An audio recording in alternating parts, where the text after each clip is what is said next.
Top quality और consistent performance के लिए सिर्फ सिल्वर पंप नाम याद रखना।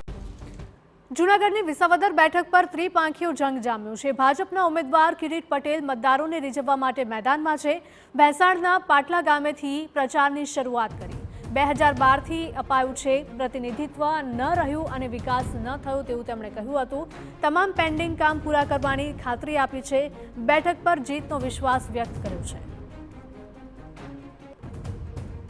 મને વિશ્વાસ છે કે આગામી દિવસોમાં મતદાન જે 19 તારીખે થવાનું છે એ ભેંસાણ, વિસાવદર અને જૂનાગઢ તાલુકાના વિકાસના આયોજન માટે થવાનું છે અને બધા અમારા કાર્યકર્તાઓ હોય, ગામડે ગામડે ભારતીય જનતા પાર્ટીના કાર્યકર્તાઓ, મતદારોમાં ખૂબ જ ઉત્સાહ છે અને 19મી તારીખે જે મતદાન થશે અને 23મી તારીખે જે પરિણામ આવશે એ ગુજરાતની વિકાસની દિશામાં વિસાવદર મત વિસ્તાર પણ જોડાશે।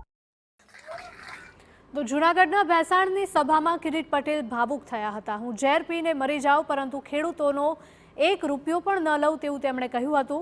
મંડળીઓનો પ્રમુખ અને કમિટી મેમ્બર્સે કંઈ ખોટું નથી કર્યું। સહકારી બેંકોમાં નાણાં ઉચાપત મુદ્દે ખુદ તેમજ કમિટી મેમ્બર નિર્દોષ હોવાનો દાવો પણ તેમણે કર્યો હતો। ખેડૂતોની ખોટી સહી કરીને રકમ ઉપાડનાર ઠગબાજોને કડક સજાની પણ તેમણે ખાતરી આપી હતી।